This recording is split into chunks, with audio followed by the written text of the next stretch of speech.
मशीआत में मेरा आप सबको शब्द शलोम के होगा आप सबके साथ तो आपको बहुत सारी आशीषें और बरकतें दे। हम यीशु मसीह के बड़े अनुग्रह के द्वारा ये सीख रहे हैं कि सेवा क्या है।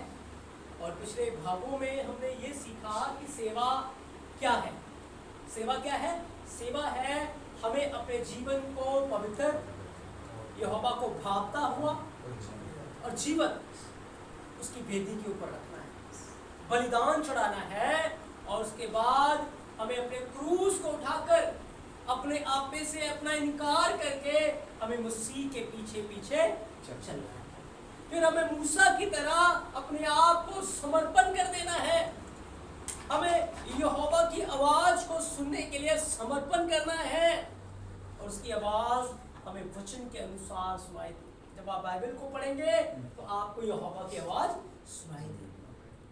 जब आप वचन को सुनेंगे आपको यहोवा की आवाज सुनाई देगी। कोई आसमान से आवाज नहीं आएगी, लेकिन जब आप बाइबल को पढ़ते हैं तो यहोवा आपसे बात करता है। जब आप बाइबल को सुनते हैं तो यहोवा आपसे बात करता है। जब आप प्रार्थना करते हैं तो आप यहोवा से बात करते हैं, लेकिन जब आप बाइबल को पढ़ते हैं तो यहोवा आपसे बात करता है। ठीक है, तो हमने इस बात को कवर किया कि सेवा क्या है। और आज बहुत सारे लोग इस बात को नहीं जानते कि सेवा क्या है और वो सेवकाई में अपने रोल को नहीं समझते और अपनी इच्छा के अनुसार वो सेवा कर रहे हैं, अपने तरीके से वो सेवा कर रहे हैं। उनकी जो सेवकाई है वो फलवंत नहीं है।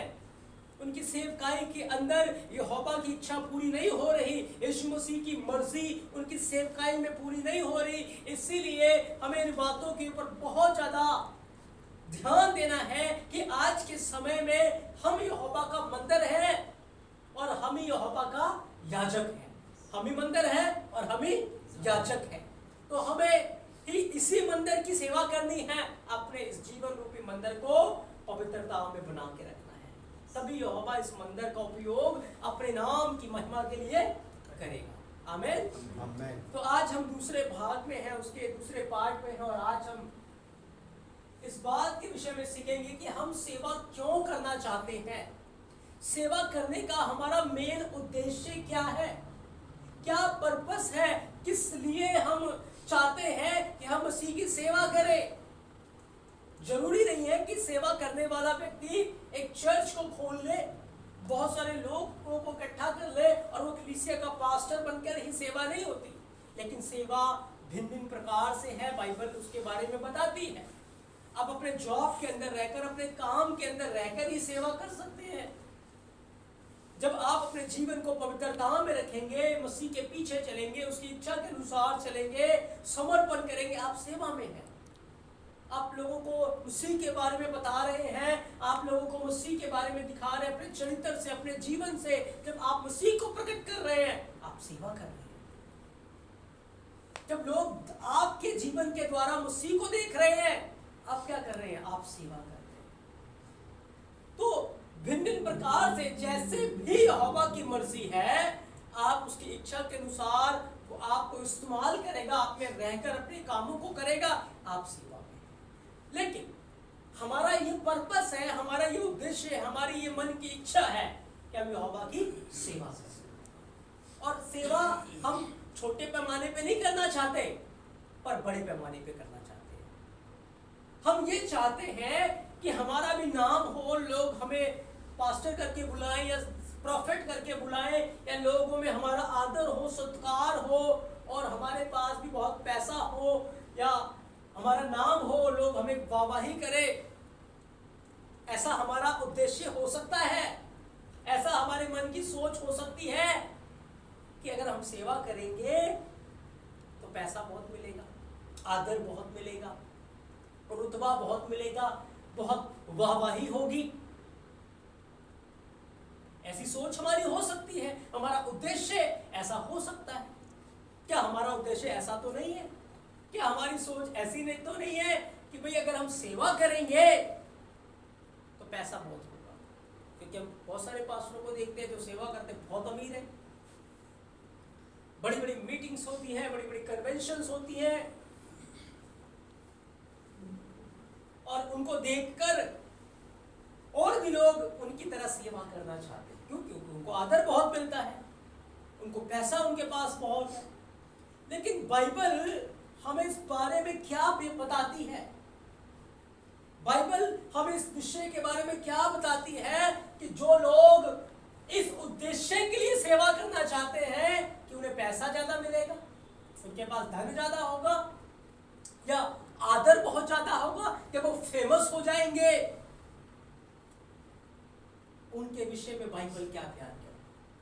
मैं चाहता हूं हम एक वचन को पढ़ेंगे, लूका चैप्टर 9 वर्स 57, 9 अध्याय 57 वचन को हम सीख रहे हैं कि हम सेवा क्यों करना चाहते हैं। आज हमें अपने आप से सवाल करना है, आज हमें अपने मन से ये पूछना है, अपनी आत्मा से पूछना है कि मैं मसीह के पीछे चला हूं, मैं मसीह की सेवा करना चाहता हूं, तो मेरा उद्देश्य क्या है? पढ़ो। जब वे मार्ग में जा रहे थे तो किसी ने उससे कहा जहां जहां तू जाएगा मैं तेरे पीछे हो लूंगा। मैं तेरे पीछे चलूंगा। यीशु ने उससे कहा, यीशु मसीह ने उसे उत्तर दिया, लोमड़ियों के भट्ट आकाश के पक्षियों के बसेरे होते हैं, और आकाश के पक्षियों के घोंसले होते हैं, बसेरे होते हैं, और मनुष्य के पुत्र के पास सिर धरने की भी जगह नहीं, सिर छुपाने की भी जगह नहीं। आमीन। तो एक चेला यीशु मसीह के पास आया, एक व्यक्ति यीशु मसीह के पास आया, और उस व्यक्ति ने कहा, गुरु जहां तू जाएगा वहां मैं तेरे पीछे पीछे हो लूंगा। बात तो गलत नहीं बोली उसने, बात तो सही कह रहा है। भाई यीशु मसीह के पीछे चलना चाहता है, यीशु मसीह की सेवा करना चाहता है, कहता गुरु जहां जहां तू जाएगा वहां वहां मैं तेरे पीछे पीछे हो लूंगा, आगे आगे नहीं चलूंगा, पीछे पीछे हो लूंगा। अब वो यीशु मसीह के साथ इस बात को कह रहा है, लेकिन यीशु मसीह से उसे उत्तर क्या मिला? भाई देखो, अगर वो व्यक्ति यीशु मसीह के पास आया कि गुरु जहां जहां तू जाएगा वहां वहां मैं तेरे पीछे हो लूंगा, अगर कोई आपसे ये बात कहेगा तो आप क्या कहोगे? आपका उत्तर क्या होगा?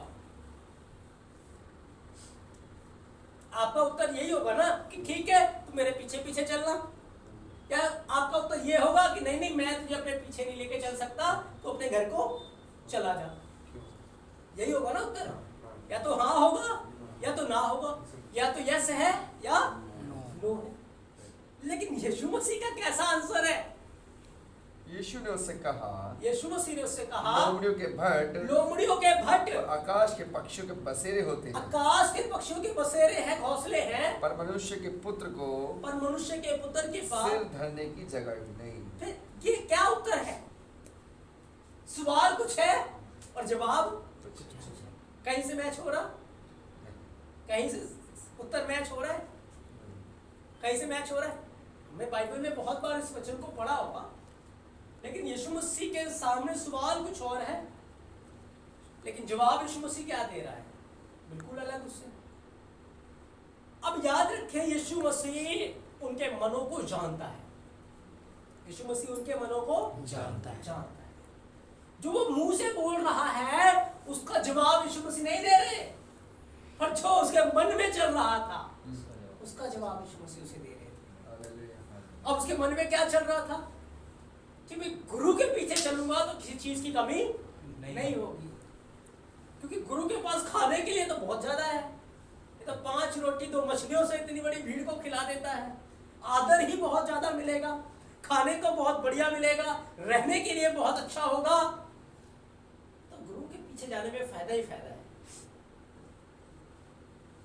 बहुत मजा आएगा वहां पर, लोग वाहवाही करेंगे, चमत्कार देखने को मिलेगा, मिरेकल्स, लोगों में वाहवाही होगी कि वाह पतरस तूने कितना बड़ा काम कर दिया, दुष्ट आत्माओं को निकाल दिया, बीमारों को चंगा कर दिया, कितना नाम हो जाएगा, रहने के लिए बढ़िया रहेगा।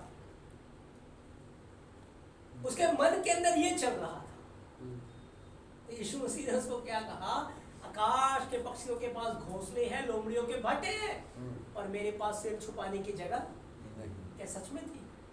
क्या सच में ऐसी बातें थी यीशु मसीह के साथ? क्योंकि वो मानुष पुत्र में होकर दुख उठाने के लिए आया था, महिमा पाने के लिए नहीं आया था। चेले उसके साथ इसलिए चल रहे थे, वो सोचते थे ये राजा बन जाएगा और हम भी इसके संतरी मंत्री बन जाएंगे। तभी तो एक माँ यीशु मसीह के पास आई, कहती जब तू गद्दी के ऊपर बैठेगा ना तो मेरा एक बेटा आगे और एक दाएं और एक बाएं। यीशु मसीह ने कहा तू जानती नहीं तू क्या मांग रही है, क्योंकि मैं गद्दी के ऊपर बैठने के लिए नहीं आया हूँ, मैं क्रूस उठाने के लिए आया हूँ।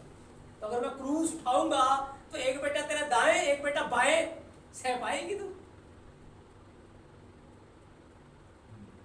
यीशु मसीह गद्दी के ऊपर बैठने नहीं आए थे। कहां पे जाना था उन्हें? क्रूस के ऊपर। तो वो माँ क्या मांग रही थी? दाएं और बाएं। तो दाएं और बाएं कौन थे? यीशु मसीह के डाकू थे।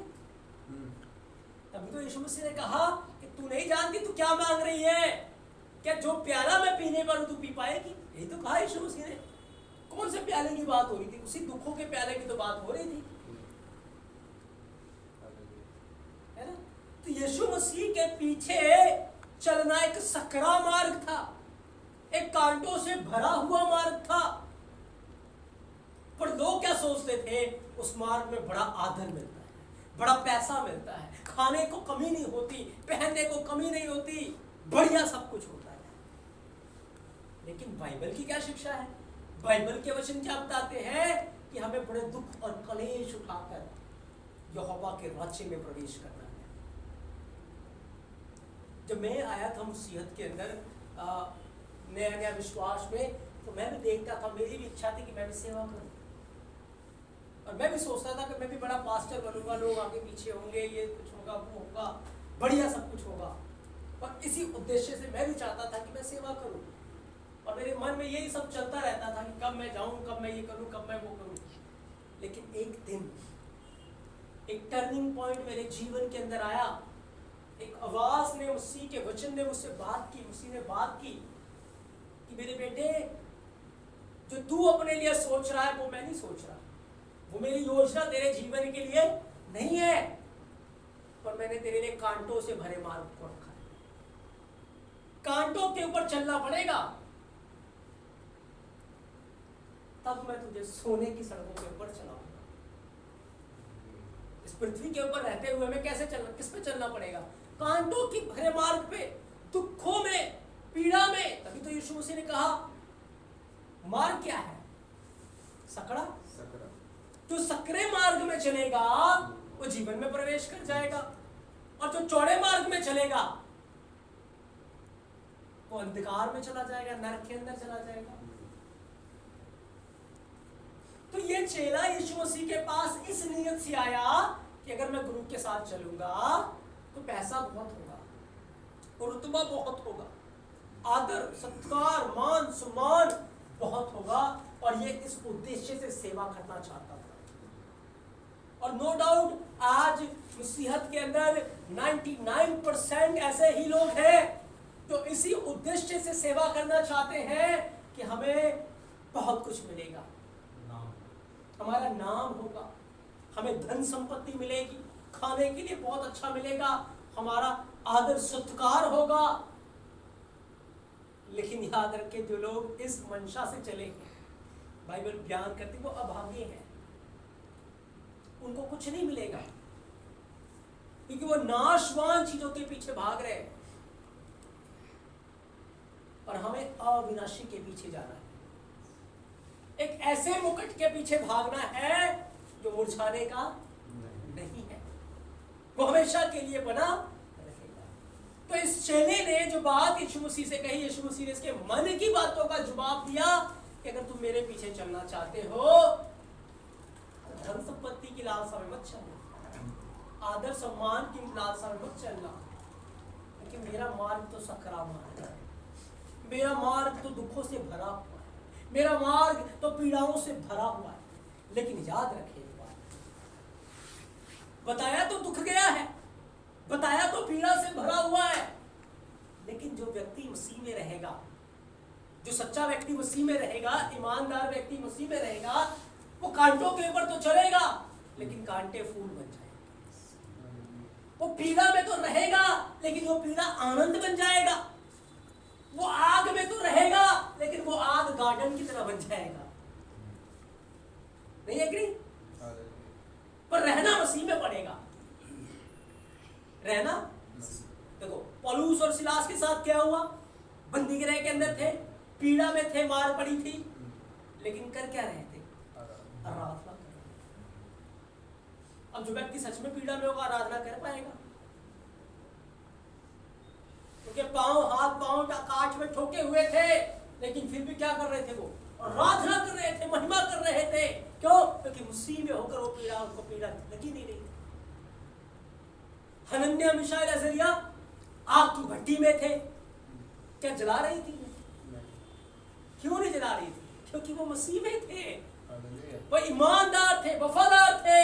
वो आग की भट्टी उन्हें जला नहीं पाई। उन्हें ऐसे ऐसे घूम रहे थे जैसे गार्डन में घूम रहे हो, बगीचे में घूम रहे हो, बगीचा बन गया था उनके लिए। लोगों के लिए तो आग की भट्टी है, पर उनके लिए क्या बना हुआ है? गार्डन।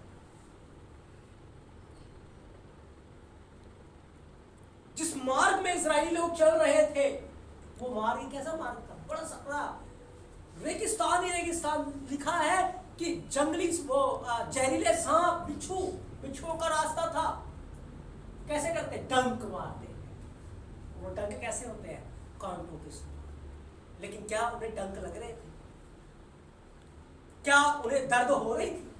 क्या उन्हें पीड़ा हो रही थी? 40 साल तक जंगल में पैदल चलते रहे। क्या पाँव में सूजन आई? क्या जूते घिसे? क्यों नहीं घिसे? क्योंकि उसी में होकर चल रहे, क्योंकि यहोवा ने गोद में उठा कर रखा हुआ।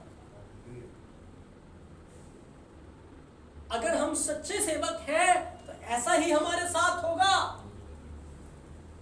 क्योंकि मसीह में जो व्यक्ति रहेगा वो आनंद में रहेगा, वो शांति में रहेगा, वो खुशी मनाता रहेगा। क्यों? क्योंकि वो मसीह ने उसे गोद में उठा रखा है। देखेंगे नीचे कांटे दिखेंगे, आसपास देखेंगे आग दिखेगा, पीड़ा होगी, लेकिन आप तो आनंद मना रहे होंगे। आप तो खुशी मना। पतरस को जब कोड़े लगे, पतरस यूहन्ना को क्या कर रहे थे? आनंद मना रहे थे, खुशियां मना रहे थे कि मसीह के सताए जाने के लायक तो समझे गए। क्या वो रो रहे थे? दुख मना रहे? नहीं। तो मसीह जीवन ऐसा ही जीवन है, जब आप मसीह में होकर चलेंगे, आपके दुख और तकलीफ और पीड़ाएं रहेंगे तो साथ, पर वो आनंद में तब्दील हो जाएगी। यीशु मसीह ने कहा तुम्हारा शोक आनंद में बदल जाए। पर हमें इस मनसा से सेवा नहीं करनी कि मसीह के पीछे चलने से आदर बहुत मिलेगा। आगे भी लोग, पीछे भी लोग, वो भी कहेंगे, वो भी आदर देंगे, सत्कार मिलेगा, पैसा मिलेगा, संपत्ति मिलेगी, धन मिलेगा। नहीं, क्योंकि आप धन और यहोवा की सेवा नहीं कर सकते। अब एक व्यक्ति यीशु मसीह के पास आया, वो धनी था। यीशु मसीह ने कहा अपना सब कुछ बेचकर कंगालियों को दे दे, तब मेरे पीछे आ सेवा कर, देख तुझे स्वर्ग में 100 गुना प्रतिफल मिलेगा। तो वो उदास हो गया, वो चला गया। तब चेलों ने पूछा कि गुरु हम तो सब कुछ छोड़कर तेरे पीछे चले हैं, हमें क्या मिलेगा? यीशु मसीह ने क्या कहा? ऐसा कोई भी नहीं है जो मेरे राज्य के लिए इन बातों को छोड़ता है, धन संपत्ति को, घर बार को त्यागता है, उसे स्वर्ग के राज्य में कितना मिलेगा? 100 गुना। कितना मिलेगा? 100 गुना मिलेगा। यहां पर जो बीज आप सेवा में मसीह के लिए बो रहे हैं, जो भी आप काम मसीह के लिए कर रहे हैं, याद रखें स्वर्ग में 100 गुना प्रतिफल मिलेगा। 100 टाइम्स प्रतिफल हमारा स्वर्ग के राज्य में होगा। इस पृथ्वी के ऊपर जो कुछ भी आप कर रहे हैं, इस मंशा से ना करें कि यहीं पर मिल जाएगा। इस मंशा से करें हमें स्वर्ग में प्रतिफल मिलेगा। तभी यीशु मसीह ने कहा जहां तेरा धन होगा वहां तेरा मन होगा। तो अपना धन स्वर्ग में इकट्ठा करो। और स्वर्ग में कैसे इकट्ठा होगा? जो भलाई के काम आप मसीह में होकर इस दुनिया में करेंगे, उसका 100 गुना प्रतिफल स्वर्ग के राज्य में आपको मिलेगा। वहां धन इकट्ठा होगा, आपका मन वहां लगा रहेगा, ओह वहां पर तो बहुत धन पड़ा है, मुझे वहां जाना है। लेकिन धन यहीं इकट्ठा करके रखेंगे तो फिर मन यहीं लगा रहेगा। तो आज हम जो कुछ भी मसीह में होकर कर रहे हैं सेवा, हमें ये उम्मीद नहीं रखनी कि हमें अभी प्रतिफल मिल जाएगा, हमें उसके लिए अभी इनाम मिल जाएगा। नहीं, हमें स्वर्ग के राज्य में लेना, हमें लोगों से महिमा नहीं लेनी, हमें लोगों से आदर नहीं लेना, हमें किससे लेना है? हमें यहोवा से लेना है, स्वर्ग के राज्य में लेना है। बहुत सारे ऐसे लोग हैं जो धन के लोभ के कारण सेवा कर रहे हैं, उनके साथ क्या होगा? जैसे गहेजी के साथ हुआ था। गहेजी के साथ क्या हुआ था? उसने लालच किया भाई, वो अलीशा के पीछे चल रहा था। क्यों? क्योंकि उसको पता था अलीशा के पास तो माल ही बहुत आएगा, तो मुझे भी तो मिलेगा, है ना? तो वो इस नियत से चल रहा था कि यदि मैं अलीशा के पीछे चलूंगा, गुरुजी के पीछे चलूंगा, तो पैसा बहुत आएगा, मान सम्मान होगा, आदर सत्कार होगा, खाने पीने की कमी नहीं रहेगी। लेकिन उसने देखा, अरे बड़े समय हो गए हैं, अच्छा भोजन तो खाया ही नहीं, वही कपड़े पहन रहे, कुछ नए कपड़े भी नहीं मिले, मैं तो वैसे का वैसे ही रह गया। तो वो इन बातों से बड़ा दुखी था, परेशान था। एक बार उसको मौका मिला, जब नमान कोढ़ी आया, उसने कहा ये मौका अच्छा है, अब मैं जाकर क्या करूंगा, माला माल हो जाऊंगा। पर उसको नहीं पता था ये माल मेरे लिए एक फंदा बन जाएगा।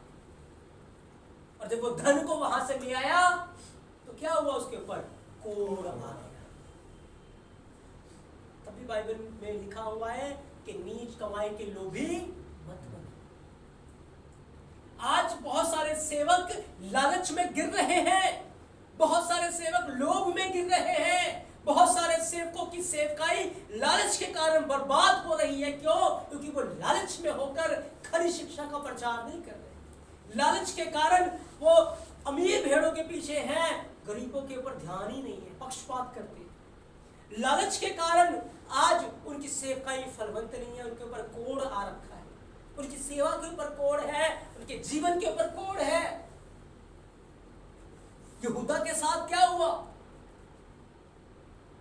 वो भी मसीह के साथ चला था, इसी मंशा से कि मसीह राजा बनेगा, ओ मैं भी उसका मंत्री बन जाऊंगा, खजांची में बन जाऊंगा। क्यों? क्योंकि वो खजांची था पहले ही, जितना भी ऑफरिंग आता था, चंदा आता था, सब किसके पास रहता था?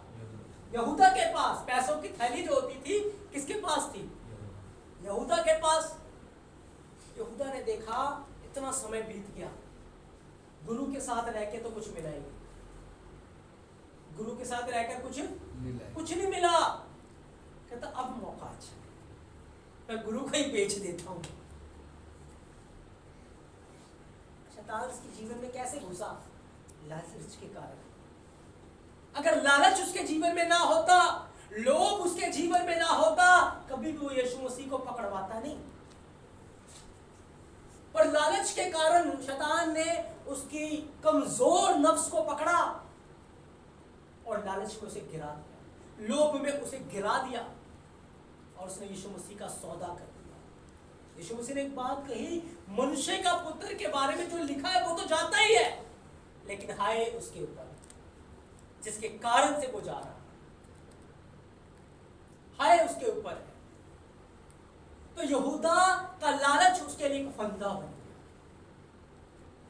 और लालच में गिराकर शैतान ने उसे रोन दिया। उसने सोचा मैं गुरु को पकड़वा दूंगा, थोड़ा डराएंगे धमकाएंगे फिर छोड़ देंगे, मेरी जेब पॉकेट गर्म हो जाएगी। आज सेवक सोचते हैं चलो कोई नहीं, हम इनके लिए तो अच्छी बातें बोलते, पैसा ज्यादा मिलेगा, अच्छी बातें बोलते, भविष्यवाणियां कैसे करते हैं अच्छी। यिर्मयाह में पढ़ा था ना हमने 23 अध्याय में, 14 अध्याय के अंदर, यिर्मयाह के अंदर पढ़ा था ना हमने कि वहां पर ये भविष्यवक्ता कैसी बातें बोलते थे, अच्छी बातें बोलते थे कि तुम्हारा भला होगा, वीजा मिल जाएगा, तुम्हारे पास गाड़ी होने जा रही है, आशीष आएगी, बरकत आएगी। इतनी ऑफरिंग भेजते, इतना बोना है, इतना बोना है, इतना बोना है। क्या कर रहे हैं आज की प्रॉफिट? क्या कर रहे हैं आज सेवक? किसमें क्यों बर्बाद हो गए वो? क्यों वो खरी शिक्षा का प्रचार नहीं कर रहे? क्यों वो मसीह के राज्य का प्रचार नहीं कर रहे? सिर्फ आशीष, बरकत, चिन्ह, चमत्कार, छुटकारा, चंगाई क्यों कर रहे वो? पैसे के कारण, लोभ के कारण। आज बड़े बड़े सेवकों से मिलने के लिए आपको मेंबरशिप लेनी पड़ती है। ये गोल्डन मेंबरशिप है, ये सिल्वर मेंबरशिप है। उनसे मिलने के लिए एक बड़ा पैसा देना पड़ता है। किसी बड़े पास्टर को बुलाओ, उनकी बड़ी फीस है। प्रॉफिट के पास जाने के लिए बड़ा फीस देनी पड़ती है। और प्रॉफिट भविष्यवाणी भी ऐसी लुभावने वाली करता है ताकि ऑफरिंग ज्यादा मिले, ताकि पैसा ज्यादा मिले। क्या कर रहे हैं वो? लोभ में आकर, लालच में आकर अपने आप को गिरा रहे हैं और नमान की तरह, नमान का कोढ़ जो गहेजी के ऊपर आ गया था, अपने जीवन के ऊपर लेकर आ रहे हैं। क्या लेके आ रहे हैं? कोढ़ को लेकर आ रहे हैं। यहूदा की तरह वो यीशु मसीह का सौदा कर रहे हैं। वो पैसों में वचनों को बेच रहे हैं, वो पैसों में आशीषों को बेच रहे हैं, वो यीशु मसीह का सौदा कर रहे हैं। क्या हुआ यहूदा के साथ? यहूदा नर्क में चला गया। आज वो नर्क में है, पछता रहा है, रो रहा है, विलाप कर रहा है कि क्यों मैंने यीशु मसीह को बेचा।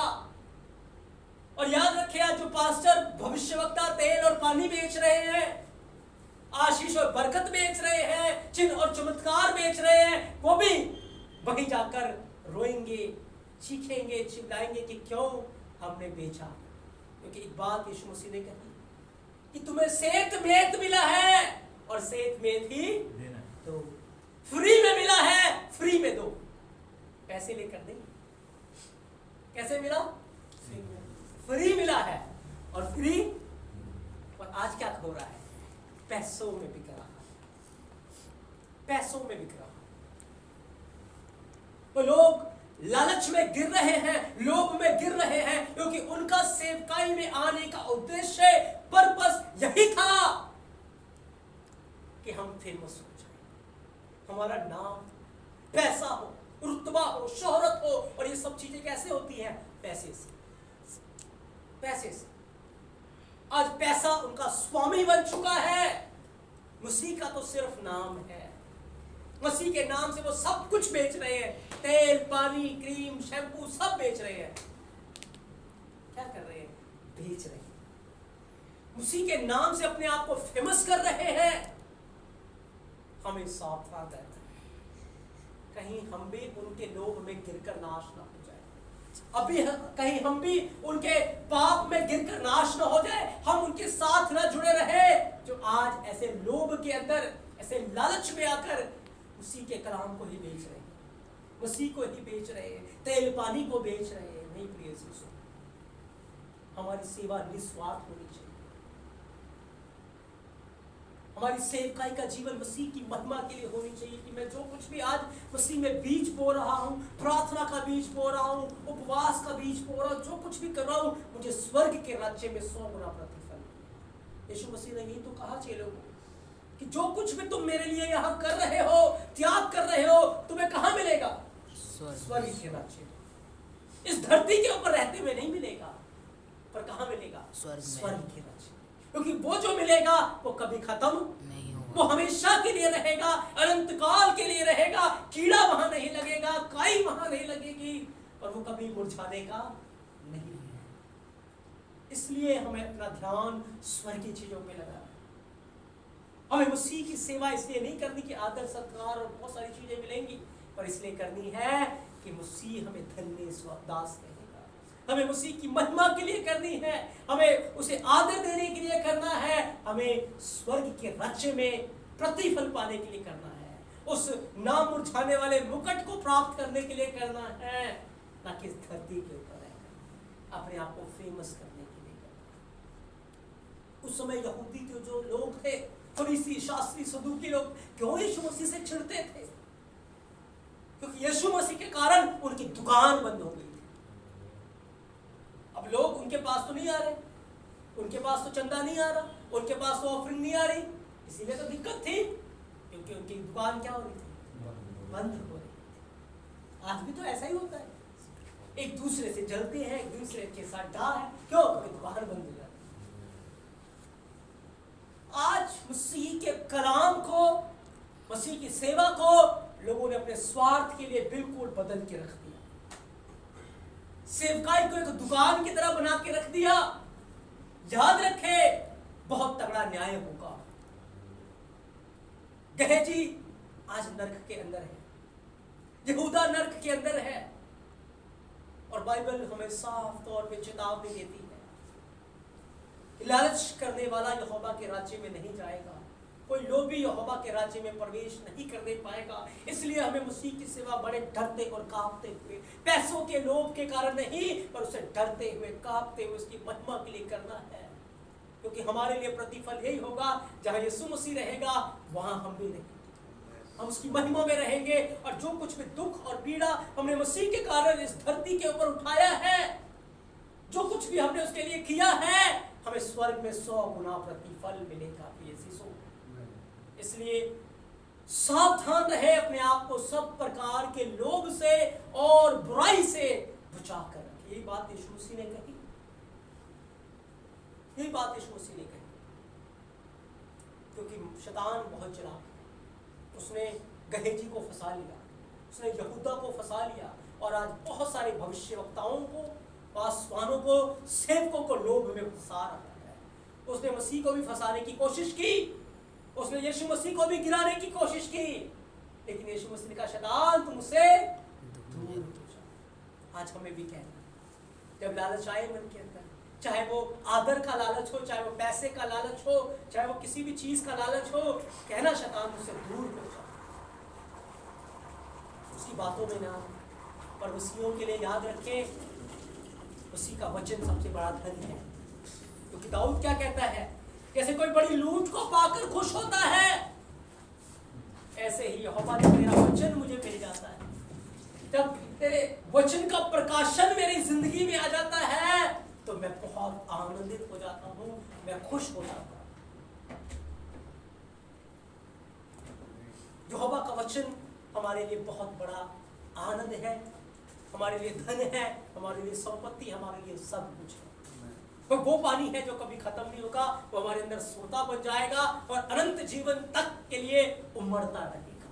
उसका वचन हमारे लिए वो रोटी है जो कभी खत्म होने वाली नहीं है, पर वो हमारे लिए अनंत काल के लिए हमारी भूख को मिटाता है, हमारी प्यास को मिटाता है। इसलिए मसीह के वचनों में धनी बने, मसीह के कलाम में धनी बने, धन संपत्ति पैसों में नहीं जाए।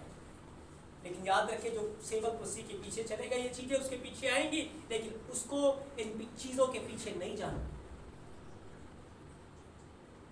पैसा हमारा स्वामी नहीं होना चाहिए, पैसा हमारा नौकर होना चाहिए। पैसा हमारा नौकर है,